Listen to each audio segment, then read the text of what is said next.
344페이지, 신약성경 344페이지, 디모데후서 2장 3절부터 13절까지 말씀입니다. 디모데후서 2장 3절부터 13절 같이 교독해서 보겠습니다. 너는 그리스도 예수의 좋은 병사로 나와 함께 고난을 받으라.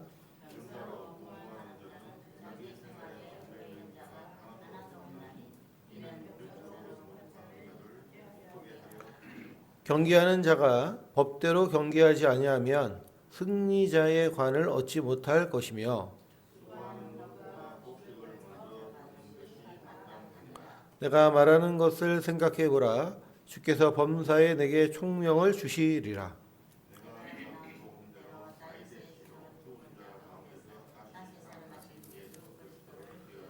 복음으로 말미암아 내가 죄인과 같이 매이는 데까지 고난을 받았으나 하나님의 말씀은 매이지 아니하니라.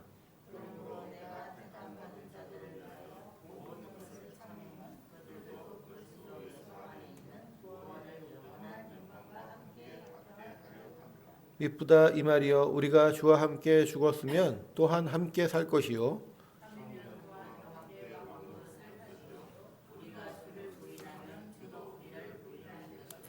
같이 13절 읽겠습니다. 우리는 미쁨이 없을지라도 주는 항상 미쁘시니 자기를 부인하실 수 없으시리라. 아멘.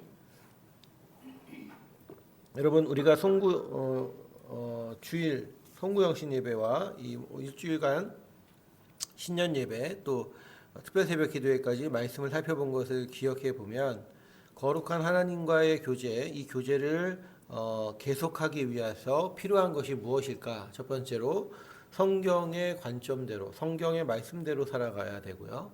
성경의 말씀대로 살아가다 보면 우리는 경건하게, 거룩하게 살아갈 수 있게 되는 것이고, 거룩과 경건을 위해 살다 보면 우리는 이 세상 중심이 아니라 교회와 예배를 중심으로 우리의 삶의 초점과 기준이 맞춰지게 되는 거고요. 예배와 또 교회를 중심으로 산다는 것은 이 세상에서 우리가 그리스도의 군사가 된다. 오늘 말씀이죠.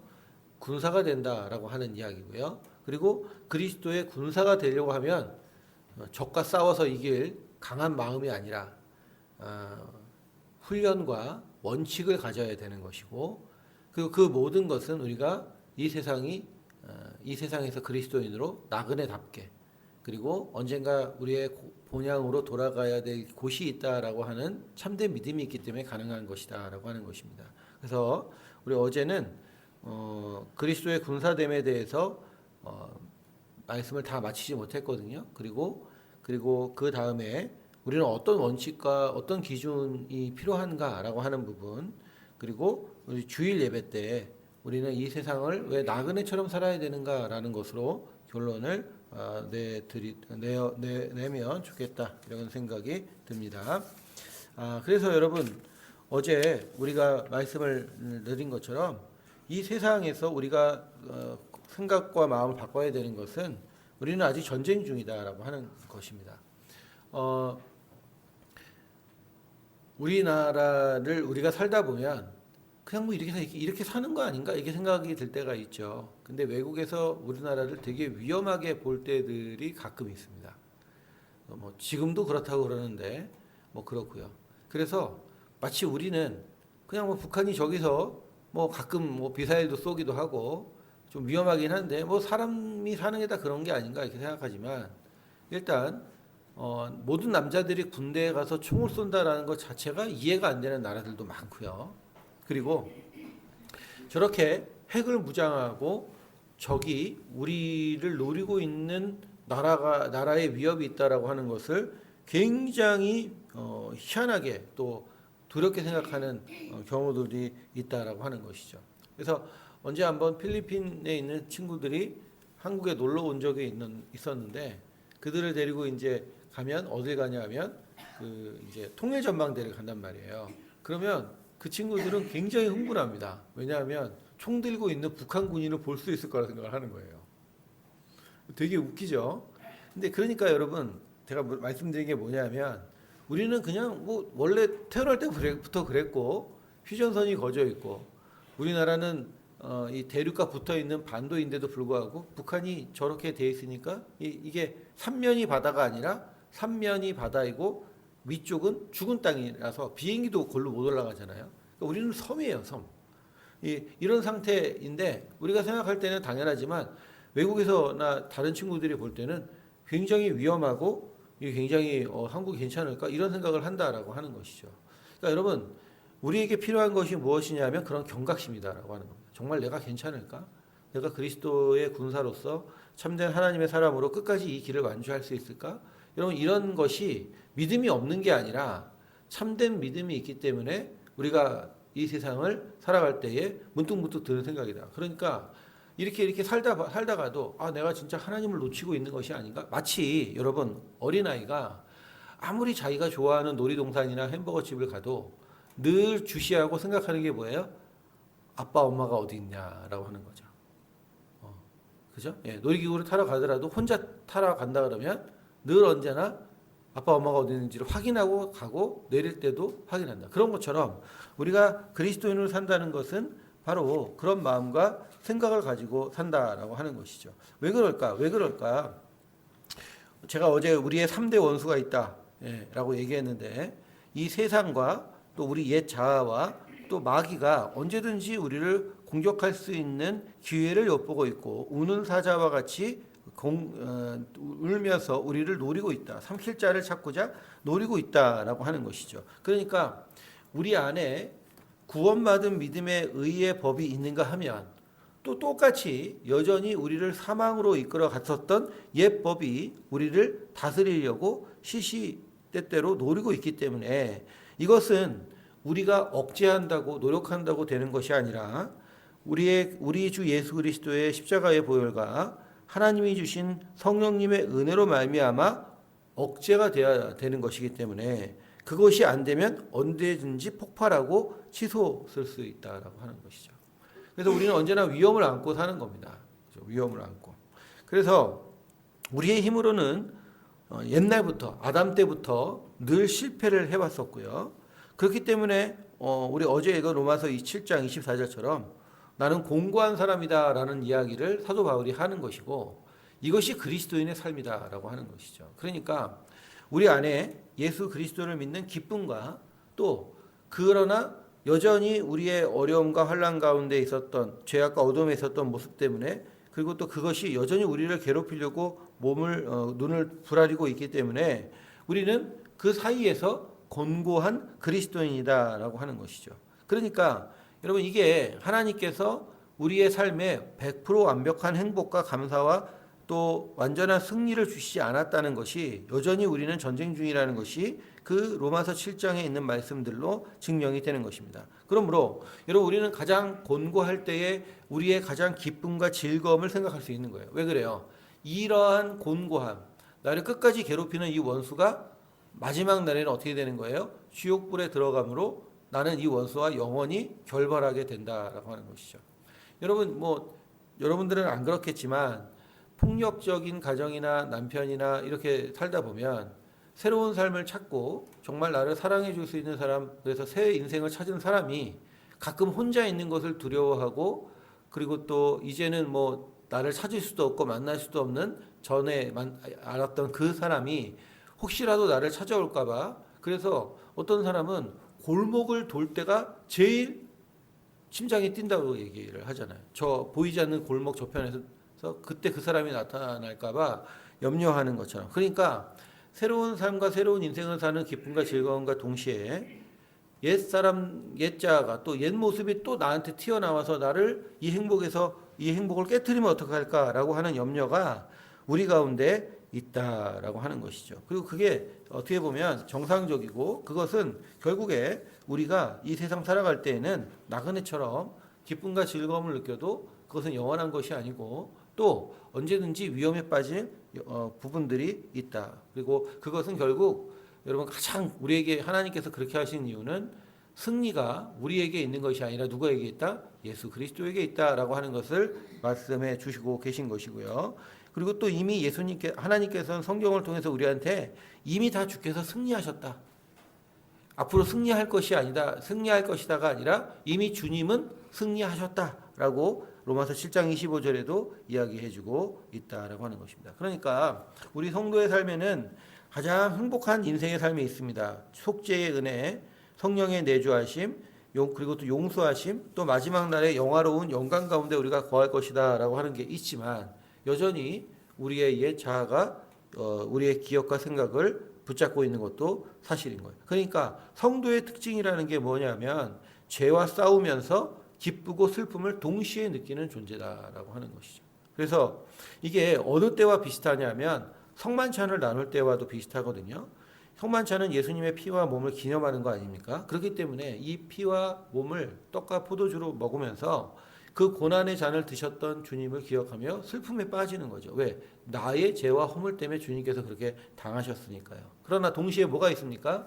이 성만찬을 통해 이 고난과 죽음에서 부활하신 주님을 기억하면서 주님께서 이미 이기셨고 우리도 나중에 주와 함께 부활하리라. 고린도 후서에 있는 말씀처럼 그 기대와 소망과 기쁨이 우리 가운데 동시에 있는 것이죠. 그래서 성전을 다시 짓고 70년 포로기 이후에 성전을 다시 지었을 때 그 기쁨이 있잖아요. 그렇죠? 그 기쁨이 즐거워했던 와 우리가 이제 성전을 갖게 되었구나라고 했던 젊은이들의 기쁨이 있었다면 70년 전에 성전의 모습을 알고 있는 사람들은 우리가 원래 솔로몬 성전이라고 해서 지었던 성전은 더 훨씬 아름답고 더 훨씬 영화로웠는데 라고 생각하면서 슬픔과 애통의 눈물이 이게 공존했었거든요. 그때. 그래서 밖에서 보는 사람들이 볼 때는 이게 우는 소리인지 기쁨의 소리인지 분간을 못했다라고 하는 것이 바로 성경의 말씀이거든요. 바로 그것이 성전과 교회 예배당 안에서 벌어지는 것입니다.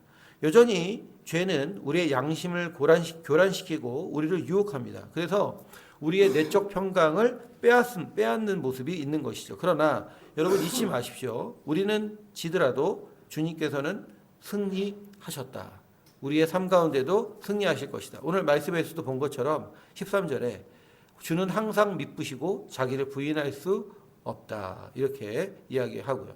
또 계속 그런 이야기들이 성경에서 반복되어져 나아가게 되는 것입니다. 그러므로 우리는 그리스도의 군사로 모집한 분을 기쁘게 하기 위해 디모데후서 읽은 말씀에도 예수님의 좋은 병사로 고난받는 일, 또 훈련받는 일에 기쁨과 즐거움을 동시에 느끼는 것이다라고 하는 것이죠. 고난과 훈련은 힘들고 어려운 일이지만 그것은 결국 우리에게 최후 승리가 무엇인지를 알려주는 가장 쓴 약이 될 것이기 때문에 그렇다라고 하는 것입니다. 그래서 에베소서 6장 10절에서 20절 읽지는 않겠지만 거기에서도 하나님의 전신갑주를 입어라. 이것이 성도의 예복이다라고 얘기하는 것이죠. 그러므로 우리는 이 세상에 살아갈 때에 굳게 서기 위해서 주님을 바라보기 위해 갑주를 입는다라고 하는 것입니다.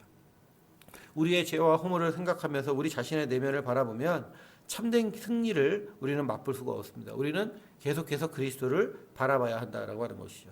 제가 군대에 있을 때 낙하산에서 떨어질 때 여러분 그게 꼭대기까지 올라갈 때 기구에까지 올라갈 때까지 정신이 하나도 없거든요. 정신을 하나도 없게 만들어요. 발로 차고 막 이렇게 올라간단 말이에요. 그러니까 분명히 올라가면 무섭고 힘들다 이라는 것이 두려움과 걱정했는데 이게 정신없이 괴롭히니까 아무 생각 없이 올라간단 말이에요. 근데 문제는 거기 꼭대기에 섰을 때요. 그때 이제는 서로 위험하거든요. 진짜 서로 위험해요. 그러니까 조교들도 긴장도 많이 하고 그런단 말이에요. 그러면 거기 서가지고 조교가 마지막에 물어보는 거 있지 않습니까? 여러분 선전에서 보면 애인이 있습니까? 있으면 애인 이름 부르고 없습니다. 그럼 엄마 이름 부르고 있죠. 여러분 그때가 제일 위험해요. 그때 여러 가지 생각이 드는 거예요. 그러니까 올라갈 때는 막 정신없이 올라갔다가 애인이 있으니까 이렇게 물어보면 그때서야 내가 지금 여기구나 이게 되는 거죠. 여러분 그러니까 그 내 내면을 바라보고 지금 여기가 어디고 내가 떨어지기 위해서 조교들은 그렇게 얘기하면서 떨어져 봐라 이렇게 얘기하지만 그렇게 나 자신을 바라볼 때가 사실은 제일 위험하죠. 그때 다리 힘도 풀리는 것이고요. 나 다시 내려가겠다라고 생각하는 사람이고 아직 저는 거기서 오줌을 싸는 사람을 본 적은 없는데 그런 적도 있었다고 그렇다라고 하는 것입니다. 그러므로 기독교인은 내 내면을 바라보는 사람이 아닙니다. 내 생각을 바라보는 것이 아니라 내 내면을 바라보는 것이 결론이 아니라 내 죄를 직시하는 걸 통해서 예수를 바라볼 수 있게 된다라고 하는 것이죠. 그것이 오늘 우리 표현 말씀처럼 내 자신과 가르침을 살피는 일을 계속해야 된다. 그러니까 내 자신만 바라봐서는 안 되고요. 그리고 또 가르침만 살펴서 날카로운 입의 칼로만 살아서도 안 된다라고 하는 것이죠. 그러므로 여러분 우리가 참된 믿음의 삶을 그렇게 살아야 된다라고 하는 것입니다. 그리고 또 한 가지 오늘 성경에서 이야기하고 있는 것처럼 좋은 군사가 되어야 되는 일 가운데 또 한 가지 비유로 된 게 무엇입니까? 병사로 공부하는 자는 자기 생활에 얽매이는 자가 없다라고 4절에서도 이야기하고 있지만 그 얘기를 한 다음에 오늘 다시 한번 짧게 말씀을 나눌 5절에 경기하는 자가 이렇게 얘기를 합니다. 경기하는 자는 어떻게 해야 된다? 어떻게 해야 된다 그랬죠? 예, 그렇죠. 법대로 해야 된다. 법대로 해야 된다. 그러니까 여러분 우리 감리교인을 영어로 메소디스트라 그러거든요. 메소디스트라는 말이 뭐냐면 규칙쟁이 이렇게 얘기하는 겁니다. 그러니까 여러분 우리는 참된 실제적인 규칙과 규범을 가져야 되는 거예요. 그게 우리 감리교의 모토이고 사실 그런 것들이 많이 희미해져 있는 거죠. 우리가 군인답게 살아야 된다라고 하는 것이 한국의 지금 상황이 이런데도 외국에서 보는 눈과 우리는 그냥 너무 당연하고 안일하다 이렇게 얘기하는 것처럼 그렇게 살지 않으려면 우리는 무엇을 해야 되냐면 규칙을 가져야 된다라고 하는 것입니다. 우리 운동선수인 사람도 있지만 운동선수로서 해야 되는 게 뭐냐면 몸을 다스려야 되는 일이 생각보다 쉽지 않습니다. 여러분 참 어떨 때는 누군가가 축구할 때 공을 빵 찼는데 골대 앞에서 홈런을 치거나 이렇게 보면 저걸 못 넣냐 이렇게 하잖아요. 여러분 몸을 다스리는 게 세상에서 가장 어려운 겁니다. 예. 그래서 그렇게 잘하는 사람들이 영광스럽고 너무너무 멋져 보이는 건 그게 쉬운 일이 아니기 때문에 보는 사람 입장에선 그걸 못하냐 그러지만 여러분 그게 다 되면 다 국가대표고 그렇다라고 하는 것이죠. 근데 그걸 만들어가는 것이 그 하나를 그 많은 차이 우리 성빈이는 투수니까 팔 하나의 차이 그 마지막 공을 뿌릴 때의 그 실밥에서 손이 어떻게 걸려서 나가게 되냐 그 하나의 차이를 바꾸는데 온 정신과 때로는 긴 세월이 걸리고 노력해야 되는 일이다라고 하는 것입니다. 그건 어디에서 올까요? 그것은 그 순간에 내가 집중해야지라고 해서 오는 게 아니라 평상시에 많은 훈련과 많은 땀과 많은 수고가 우리의 몸을 그렇게 만든다라고 하는 겁니다. 자세 하나를 만들기 위하여 선수들은 평생을 갈고 닦는 거예요. 평생을 갈고 닦는 거예요. 그러므로 여러분 그리스도인을 사도 바울은 군인과도 비교하지만 운동선수와도 비교를 지금 성경에서 하고 있다라고 하는 것이죠. 그래서 그리스도인의 삶은 구별된 삶이고 구분된 삶입니다. 그런데 그 구별되고 구별된 삶을 이 세상에서 사는 사람이 그리스도입니다. 그러니까 여러분 이거 쉽게 제가 이렇게 말씀드린 건데요. 예를 들면 이런 거예요. 중세에는 수도원적인 삶이 있었다 그랬죠. 그래서 우리는 수도원에 나온 사람들이기 때문에 그런 수도원에 들어가서 갇히고 또 자기들끼리만 또 개인적인 수양을 하는 것이 기독교가 아니다라고 말씀을 드렸지만 그러나 여전히 유효한 게 있어요. 그게 뭐냐면 수도원적인 규범과 규칙을 똑같이 우리도 가져야 된다라고 하는 것이죠. 그래서 우리가 감리교가 그런 별명을 갖고 있게 되는 것이다. 근데 그 규칙과 규범을 분명히 내가 지키는데 어디서 지킨다? 수도원과 구별된 곳이 아니라 이 도시, 이 우리의 삶 한복판에서 지키는 것이다. 그러니까 여러분 우리가 시간을 지켜서 새벽 예배 드리고 우리가 언제든지 우리가 하나님 찾을 때 기도하면 되지 이게 아니라 우리가 시간을 정하고 성경을 보고 마음을 정하고 여러분 하는 것이 굉장히 중요하다. 밥 먹는 시간도 규칙적으로 하는 것이 우리 건강에 굉장히 도움이 많이 된다 그러지 않습니까? 그런 것처럼 여러분 시간을 정하고 마음을 정해서 그거를 꾸준하게 해나가시는 것이 필요하다. 여러분 어려울 때 정말 힘들 때 하나님을 찾을 수 있다. 그건 뭐예요? 평상시에 하나님을 잘 찾았기 때문에 그런 것이에요. 여러분 정말 어려움을 닥쳐보십시오. 정말 내 심장이 녹아질 만큼 힘든 어려운 문제를 만나보십시오. 하나님 생각나나? 그렇지 않다니까요. 그런 사람은 평상시에 그렇게 훈련을 했기 때문에 그 훈련과 그 신앙의 훈련에 따라 그렇게 살아갈 수 있게 되는 것이다라고 하는 것입니다. 그러니까 우리는 이 세상에서 자유롭게 살아가는 믿음의 사람이 신앙의 사람이 아니라 하나님 말씀대로 살아가는 참된 자유를 맛보는 그리스도인이다라고 하는 겁니다. 이거를 여러분 잊어버리면 안 된다라고 하는 겁니다. 그러니까 거룩을 추구하는 삶은 자유롭게 우리가 뭐 기쁨과 즐거움을 우리의 삶에서 감동적으로 우리가 충동적으로 살아가는 것이 아니라 질서와 규칙을 가지고 원칙을 가지고 이 땅에서 이 세속적인 세상에서 그걸 유지해야 된다라고 하는 것이에요. 그러니까 여러분 우리 감리교는요 특별히 거룩함을 살기 위해선 뭘 해야 된다라고 느꼈냐면 규칙적으로 살아야 된다라고 하는 거예요. 그거 굉장히 강조했습니다. 그래서 여러분 심지어 일기도 쓰라 그랬고요. 그리고 우리의 삶 가운데서 시간과 날짜와 장소를 정해야 된다라고 하는 것을 계속해서 강조해 왔다라고 하는 것입니다. 그러므로 모든 것을 곱게 보고 적절하게 조직하는 방법이 결국 우리의 모든 것을 성공하는 결정적인 요소라고 믿었다라고 하는 것이죠. 이게 무슨 말이냐면 모든 것을 정의롭고 공의롭고 공평하게 하나님의 말씀 가운데 행하면서 적절하게 우리의 삶 가운데 원칙과 원리와 그리고 또 규범과 그리고 또 규칙을 정해서 살아갈 때에 바로 그것이 우리의 소원과 또 하나님께서 원하시는 삶을 결정하는 그리고 또 성공으로 이끌 수 있는 길이다라고 얘기하는 것이죠. 그러니까 여러분 우리는 기도하면 되지. 여러분 기도하면 되는 게 아니다라고 제가 몇 번 말씀드리잖아요. 하면 되는 게 아니고 기도는 매일 규칙적으로 해야 되는 거. 그 여러분의 삶을 바꿔야 되는 거예요. 여러분 다니엘이 언제 하나님의 축복을 받았죠? 언제 하나님이 다니엘을 쓰기 시작했습니까? 기도할 때였어요? 아니에요. 마음과 뜻을 정하고 그렇죠? 네.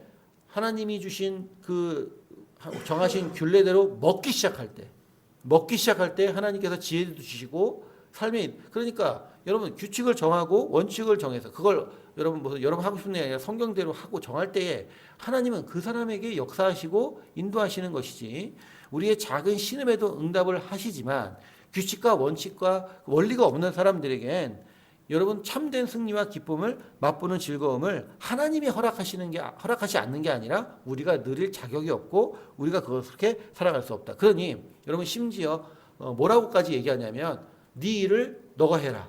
하나님이 도와주시지 않는 것처럼.